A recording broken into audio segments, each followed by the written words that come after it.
Cara, a realidade é que se tu viu o Real Madrid nos últimos anos, tu sabe que a Champions League foi dominada pelo time espanhol. E apesar de sim ter tido alguns campeões diferentes, como o City, como o próprio Chelsea, a realidade é que se tu pega desde o Cristiano Ronaldo ali com o trio BBC, né, com o Bale e o Benzema, até agora, o Real Madrid faz meio com hegemonia na Champions, pelo menos um certo tipo de dominância. Eu falei do Cristiano Ronaldo, mas é basicamente desde que o Zidane chegou, sendo mais preciso, né, porque a partir do Zidane que começa o Real Madrid ficar obcecado pela orelhuda. Mas hoje a gente vai entender melhor como o Real Madrid conseguiu ganhar o tricampeonato da Champions de forma consecutiva, algo inédito pelo menos na era moderna do futebol. E basicamente o Real Madrid já havia ganhado a Copa dos Campeões por 5 vezes consecutivas, bem nas 5 primeiras edições de quando foi lançado um formato anterior à Champions. Na realidade o nome na época era Copa Europeia, mas era muito mais fácil de um time defender o título porque os participantes a cada edição eram um número muito pequeno de times, então quando tem menos times é muito mais fácil tu defender esse título,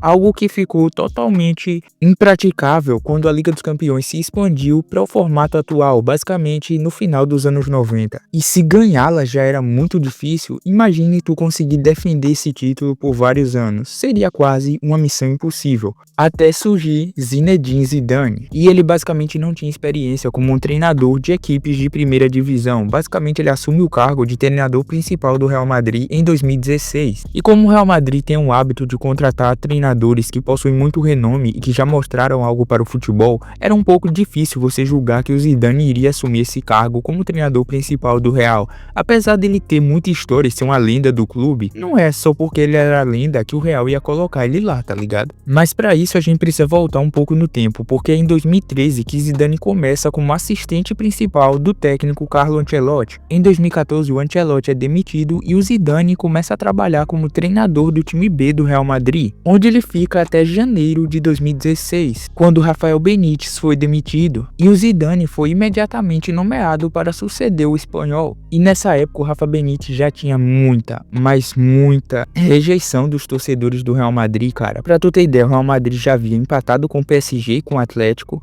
perdendo para o Sevilla e para o Villarreal, e o pior de tudo, tinha levado uma derrota acachapante de 4-1 do Barcelona, então era rejeição para todo lado com Rafa Benítez, e o Zidane era uma esperança de que alguém que poderia recuperar a alma do time, que já sabia da história do Real, e que poderia levar um time um pouco mais longe naquela Champions. Mas tu imagina pro Zidane assumir um time numa experiência totalmente nova, afinal ele ia estar pela primeira vez treinando uma equipe principal e sem ter pré-temporada, foi um grande desafio. Na época o Real Madrid estava em terceiro lugar na La Liga, atrás do Barcelona e do Atlético. E aqui o Zidane começa uma arrancada com o Real Madrid. E assim, é um bagulho insano, cara. Perdendo apenas um dos 20 jogos restantes da La Liga naquela temporada, vencendo o Barcelona por 2-1 no El Clásico, dando fim a uma sequência invicta do time catalão de 39 jogos. Apesar de tudo isso, o Real Madrid ficou em segundo lugar com 90 pontos, apenas um ponto atrás do campeão Barcelona. Mas se tu achou que o Zidane deu um ânimo absurdo pro time na La Liga, espera pra ver na Champions. O Real passa facilmente pela Roma nas oitavas de final, vencendo por 4-0 no agregado dos dois confrontos. Nas quartas eles tropeçaram, perdendo a primeira partida por 2-0 para o Wolfsburg, mas na volta o Cristiano faz brincadeirinha, marca um hat-trick e lidera o Real Madrid para trucidar o Wolfsburg dentro do Santiago Bernabéu e passar para a próxima fase. Nas semis contra o Manchester City foi um jogo bastante pegado, um duelo totalmente igual, empatando o jogo da ida na casa do Manchester City, no Etihad, e ganhando a volta por 1-0 no Santiago Bernabéu. E se eu não me engano, este jogo da volta, o gol é do Bale, e é o que eu disse naquele vídeo de comparativo do Bale com o Neymar. Sempre em momento decisivo, o Bale brilhava, cara. E nesse vídeo isso vai ficar evidente. E naquela final, o Real Madrid teve a oportunidade de se vingar do Atlético, até porque o Real não conseguiu vencer o Atlético naquela edição de La Liga. Apesar de que o Atlético de Madrid também poderia usar esse argumento, pois alguns anos antes eles haviam perdido outra final de Liga dos Campeões para o Real Madrid, e foi um jogo bem truncado, bem difícil, empatando o jogo por 1-1. O Real Madrid marca o gol com Sérgio Ramos e o Atlético empata faltando 10 minutos para o fim com Yannick Carrasco, e nos pênaltis da Real Madrid. E naquele momento o Real se isolava ainda mais como o maior vencedor da Champions com 11 títulos. Foi uma loucura para um experiente técnico Zinedine Zidane, que foi capaz de pegar um time sem brilho e transformá-lo num time de campeões. E em questão de meses o Zidane se junta a um seleto grupo junto com Pep Guardiola de treinadores que venceram a Champions em seu primeiro ano. E aqui muita gente falou que o Zidane basicamente teve muita sorte e que provavelmente nas próximas temporadas isso não se repetiria. Basicamente queriam taxar o francês de apenas um entregador de coletes, mas é aqui que o Zidane vai mais à frente, já que ele acha a espinha dorsal do Real Madrid por vários anos e o meio-campo que o daria várias glórias, com o Casemiro como um volante mais retraído e o Modric e o Toni Kroos mais à frente. E esse, sem dúvidas, para mim, junto com Xavi, Iniesta e Busquets, são dos maiores meio-campos da história do futebol, cara. E se tu junta esse meio-campo com um ataque com o Bale, com o Benzema e com o Cristiano lá na frente, esquece, isso ia dar muito certo. E se tu acompanhou o futebol europeu nessa época, tu vai se lembrar bem que esse Real Madrid era injogável, não se praticava o futebol contra esse time. Pra você ter ideia, quando eles foram derrotados em dezembro de 2016, o Zidane havia quebrado o recorde do clube de maior sequência invicta da história, após ficar 40 jogos sem perder. Pra você ter ideia, em janeiro de 2017, eles ultrapassam os 40 jogos sem uma derrota, quebrando o recorde da temporada passada do Barcelona de 39. E o Zidane estava guiando o Real Madrid para ser campeão também da La Liga nessa temporada. Poderia ser o primeiro título da La Liga para o clube em 5 anos.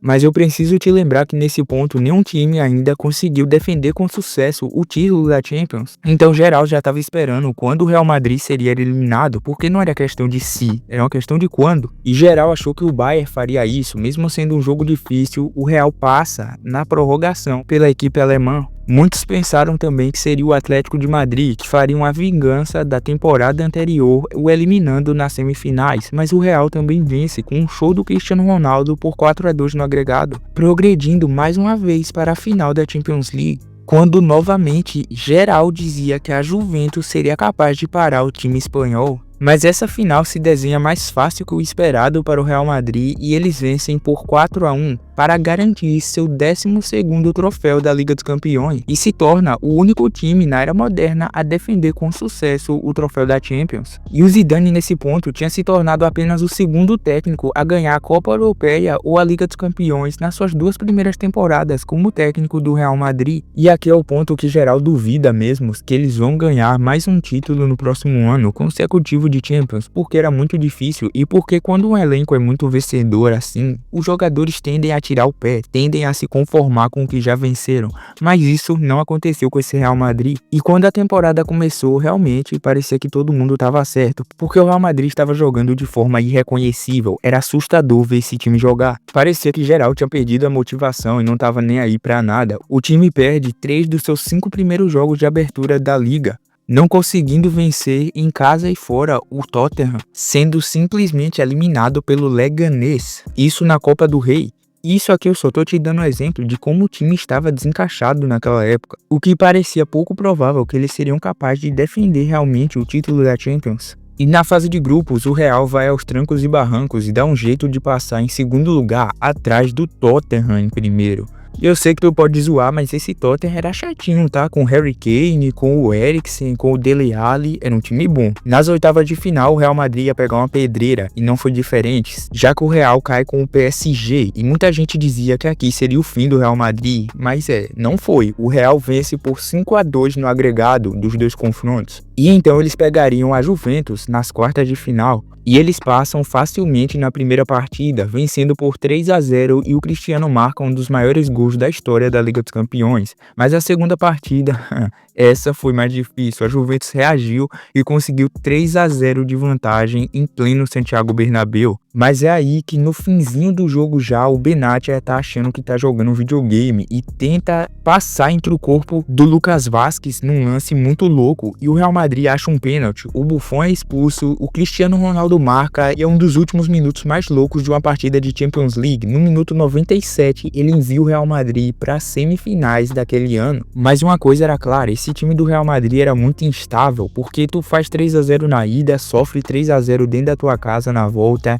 Eles não eram tão bons quanto os anos anteriores. É como se todo mundo descobrisse a tática para vencer o Real Madrid, como anular aquele time.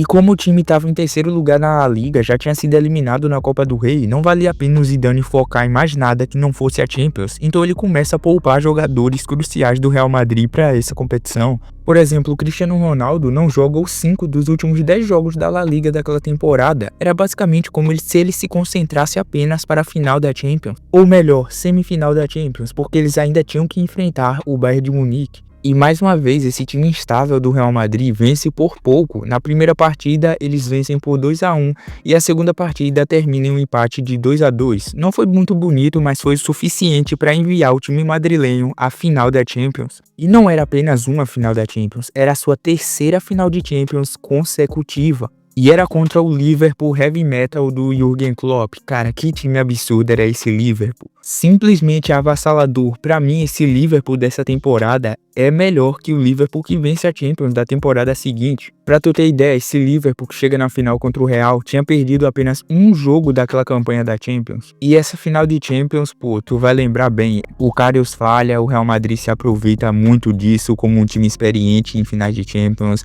e passa o trator em cima daquele Liverpool. Apesar do Mané tentar uma reação para o time inglês, não deu muito certo e o Real Madrid basicamente cozinha o Liverpool na experiência naquele jogo. E o Real Madrid conquista seu 13º título de Liga dos Campeões, o terceiro título de Liga de forma consecutiva. O Zidane entra para um grupo seleto de treinadores que venceram a Champions 3 vezes, junto com Carlo Ancelotti e Bobby Paisley. E logo depois o Guardiola entraria, que ele venceria novamente a competição com o Manchester City. Mas aqui o que tu não pode negar é que esse Real Madrid fez muita história e tinha malícia, por mais que os caras não foram o auge do futebol, não foi como aquele Barcelona do tiki-taka que revolucionou o esporte, eles sabiam muito do jogo, eles sabiam os atalhos do campo e sabiam como entrar na mente do oponente. Vários jogos o Real Madrid passava nas decisões porque eram absurdos, que no mental eles dominavam o jogo, como Sérgio Ramos, como Cristiano Ronaldo, pô, esquece, esses caras sabiam o que fazer para desestabilizar o adversário. Eu lembro na final contra a Juventus, o Quadrado passa pelo Sérgio Ramos, ele simula uma falta e ganha, e o Quadrado é simplesmente expulso nesse lance. Então se você pega a malícia, o que o Real Madrid já sabia de como ganhar uma Champions, de como jogar, isso ajudou muito a ser absurdo e fazer uma dominação europeia, mesmo não estando no auge do futebol, mesmo não jogando tanto, coisa que, por exemplo, times que revolucionaram o esporte nunca conseguiram. Então é muito absurdo esse feito do Real Madrid. Mas então, o que é que tu acha? Tu acha que o Real Madrid merece esse hype todo, ou era um time meia boca e que deu muita sorte, que foi ajudado pela arbitragem, que é um argumento que muita gente usa? Deixa aí nos comentários, ajuda com like e inscrição, porque isso conta muito pro canal.